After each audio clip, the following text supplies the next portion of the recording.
Hi guys, welcome back to the channel. My name is Gaise and I am the face behind this channel. And if you are new here, welcome and thank you so much for clicking on this video, and I promise you, you will not regret it. In this channel, we focus on everything related to godly content, opportunities abroad, traveling abroad, what you need to know, reliable sources, and just navigating this life together. And if you are a returning Goldie, a returning subscriber, thank you so much, my love, for tuning back. I truly appreciate your time. I truly appreciate your efforts. And as you can see by the title of this video, first thing you should do before moving abroad. I feel like I would be doing a disservice if I would not share this one and big secret. Guys, before I even moved, there's one thing Kosi, the lady that I always talk about, said to me. She said, guys, make sure that you pray. Make sure that you pray, because here, it's not bad, but you need to make sure that you pray. But let me get on to today's video. In today's video, I just want to share with you guys one of the biggest secrets that you have to implement. I hope you cannot hear the noise. Here they are always doing construction. As I always say, it's true, they are always doing construction. I don't understand why, but nonetheless, one of the things that I think you really need to focus on before moving abroad is hope and believing. One of the main things that you need to have before you move abroad is hope and believing. I have my notebook here where I've written most of the notes that I want to share with you guys, the pointers. And I know it sounds cliche. Already I'm going to church, guys. What is it different that you think you can tell me that I'm not already getting in church? Well, thank you for listening, because I am positive that by the time we finish this video, you would have gotten something out of it. We believe so many things as people. We find it so easy to believe so many other things. We find it so easy to believe our friends. We find it so easy to believe our partners. We find it so easy to believe the bank. We find it so easy to believe a lot of things. But there's one thing and one person that we don't fully believe in, who is above and is in charge of all the things that we tend to believe in, and that is God. That is Jesus, and that is the Holy Spirit. If there's one thing that I am urging you to believe in, is believe in someone, and that someone is Jesus. Believe in the things that man can do. Believe in the things that man can do. Believe in who that man is. Believe in what he is for you. Believe who he is for your life. That's the starting part. That's the foundation. Believe in God. I won't lie to you. So many people are applying to move abroad. So many people apply for this teaching job. So many people are applying for the caregiving jobs. But if you come in differently, coming in with prayer, coming in with hope, coming in with belief for who God is, you will not even feel the strain of trying to apply abroad. You will not even feel the strain of leaving home and coming to a foreign land. Some things God will just do for you without you even asking, because he knows good you will need them. From as simple as sending destiny helpers. What are destiny helpers? Destiny helpers are the people that are going to come and help you in your time of need, where you are struggling, maybe financial, or where you are struggling to get an international passport, or you are struggling to get the relevant information as to how to move abroad. God will send you a destiny helper. But you just have to be in the place of where God is, and God stays in positivity. I know as people, as Sihamba Lamhlabeni Pila, there are so many negative things that we tend to come across. You're applying for jobs and then they are not replying to your emails. You went to do ABC, they are not. There's so much negativity, or there are so many things that we tend to face that make us discouraged. But let me tell you today, God works in positivity. God works in positivity. There's nothing negative about God, and he does like negative corner. I'm not saying you must not face reality, but I'm saying in the reality that you are facing, bring positivity in it. Let's make an example.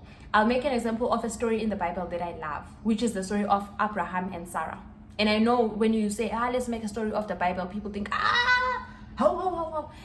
Guys, the stories in the Bible are true. One thing about, if there's one book that is true, it's the Bible. That book is the truest of the truest of them, truest all. That's the only book that will tell you facts. And there's never ever going to be a second version where now God has revised what he had said before. No. He has said it and he has said it. Done deal. It is as he has said it. But let's go back to the story of Abraham and Sarah. So in the Bible, the story of Abraham and Sarah, which is in Genesis, Abraham and Sarah, by the time they conceived their son, Isaac, Abraham was 90. Abraham was 100 and Sarah was 90, if I'm not mistaken, but she had 10 years. And the moment when God told Abraham that Sarah was going to conceive, before we even get there, God said to Abraham, you are going to be the father of nations. Don't take lightly the promises or the words that God has given you. There are things that God has given us, words that he has given us, personal words to you to say you are going to be A, B, C, and D. But then we tend to look at how the situation or how the world is moving or whatever else is happening in my life. And then now you start doubting the things that God has said about you.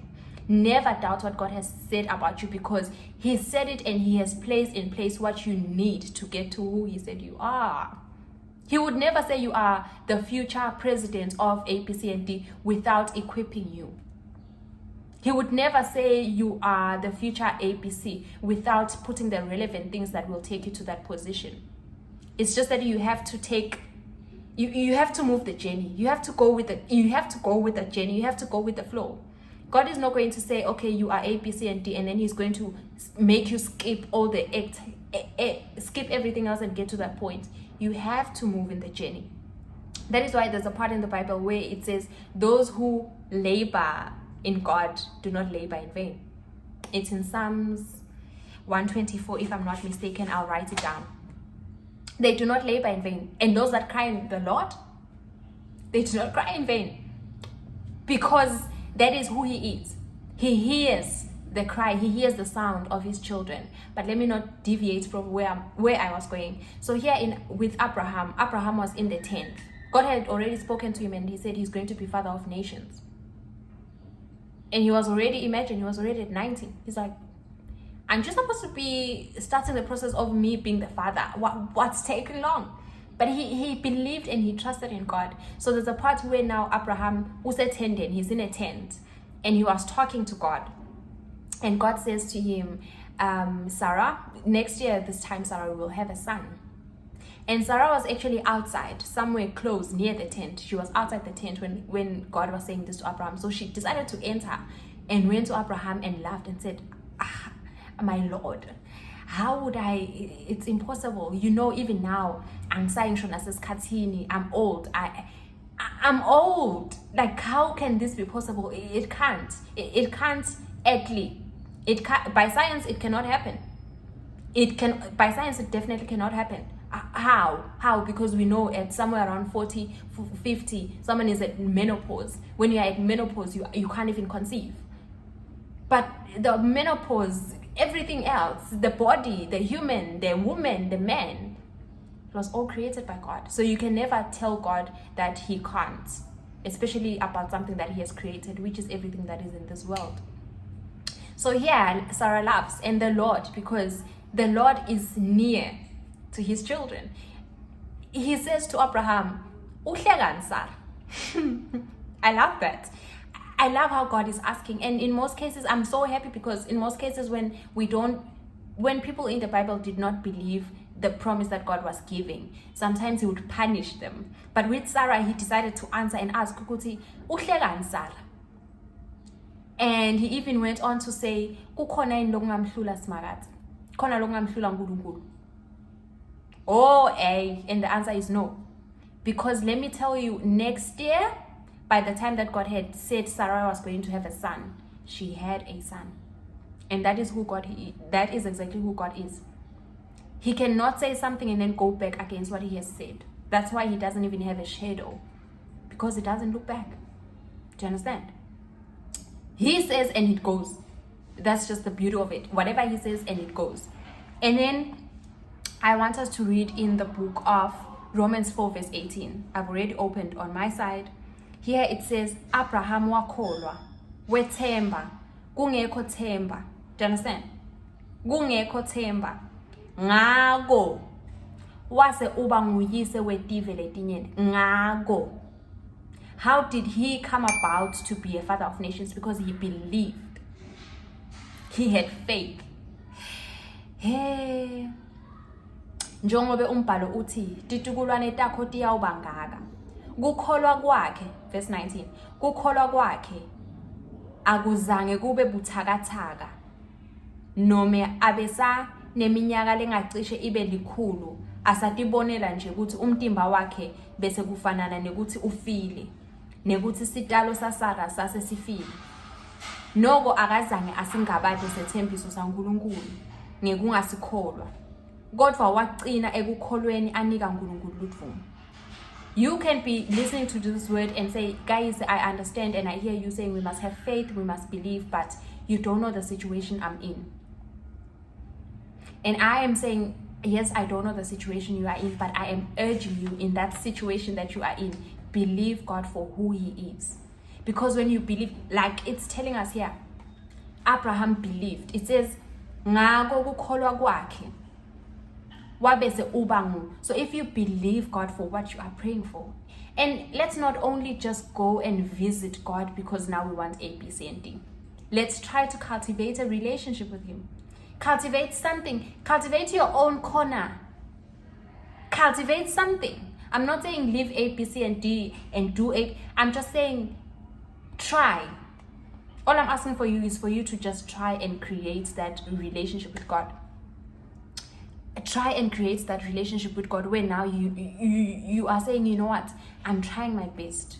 And I'm not sure which one I should be looking at because this is me. I think this is the viewfinder. I'm not sure, but I hope nonetheless. Try and believe for who God He is. And in Hebrews 6 verse 19, it tells us that hope is the anchor of the soul. We have to have hope. Do you understand? Have hope that whatever you are praying for right now, have hope that as you are starting the journey, it is going to work in your favor. Have hope. Have hope in anything that you do that it's going to work out for you. Because Romans 8:26, it says everything happens and works out for the good for those that trust in the Lord. Everything.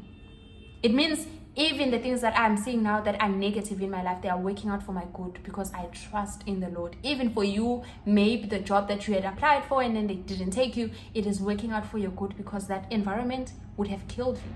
Or not like in actual sense, but maybe you would have been overworked.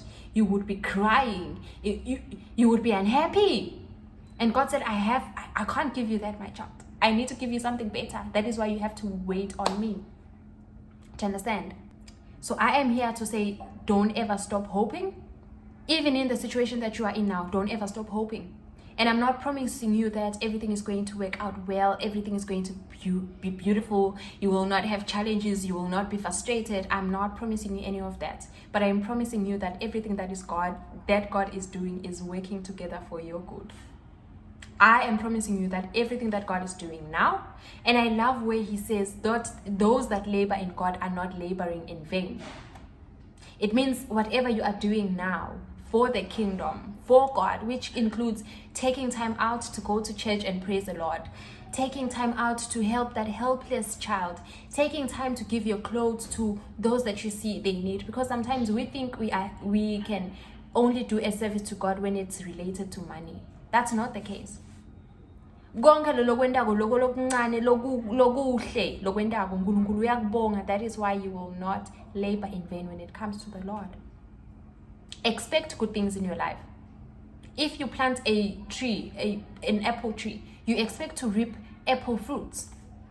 So if you plant positivity that I am worthy, I am chosen, I'm God's child, I am provided for, the Lord will provide because you are speaking to Him based on His word.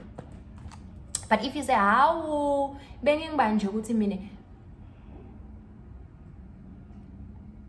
you know, believe God for who He is. If there's one thing that I'm genuinely asking you from the bottom of my heart, is that if before you even start this whole journey of trying to move abroad, this whole journey of And even if you have already moved, go back to your place.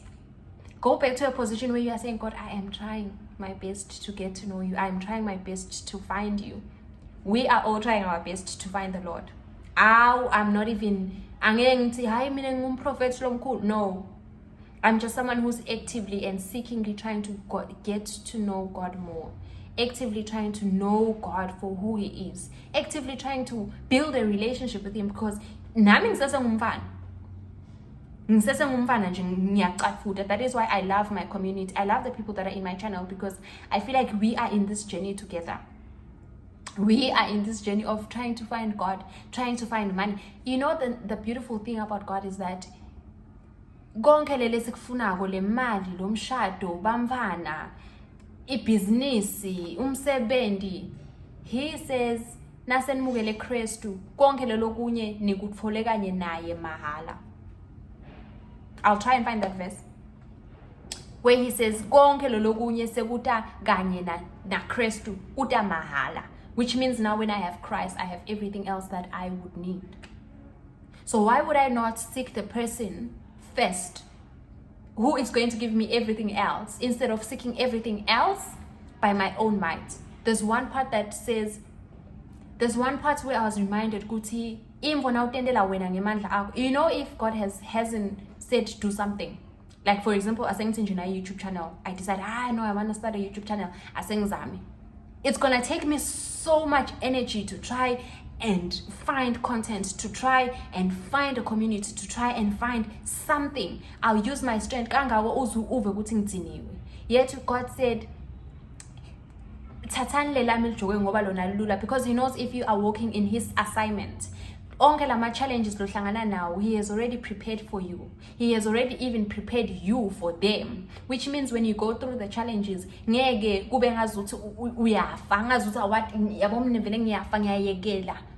because He has equipped you. But now same as a relationship, if ungene relationship le wrong, uyagoa, I'm going through the most, and leave that relationship. But because when I'm just going through the most, because that's not where you are supposed to be. But if you are doing what you are created for, the Lord makes it easier, because He says, sengihambile mina kuqala ngayibuka le ndlela le ngikufuma kiyo, ngabona ukuthi wena iyakulungela udayikhona. But wena na utakhela yakho indlela, utawuhlala nemabhubezi nemabhele,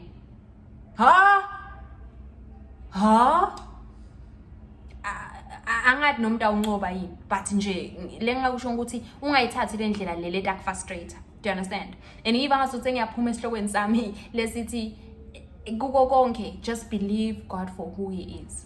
Hope, pray, and be positive. Positivity is God's realm. Uhamba positivity. God speaks of positivity only. Ngeke nje athi uNkulunkulu yo yabona ke lo kangikwadi. Awunikede isikhashana ngihambe ngiyochecka ukuthi ngabe singe. No. Nothing catches God by surprise. Trust me. Nothing catches God by surprise. There's nothing that catches Him by surprise. Everything that happens to us, He already knows. Everything that we are trying to accomplish, He already knows. It's just a matter of you going back to Him and saying, God, I am here. I am availing myself. And you know, creating a relationship with God is so easy, because it's a matter of you confessing with your mouth. Thank you so much for watching. Believe God for who He is, and I will definitely see you on my next one very, very soon. One last word: believe God for who He is, and He will surprise you. Okay?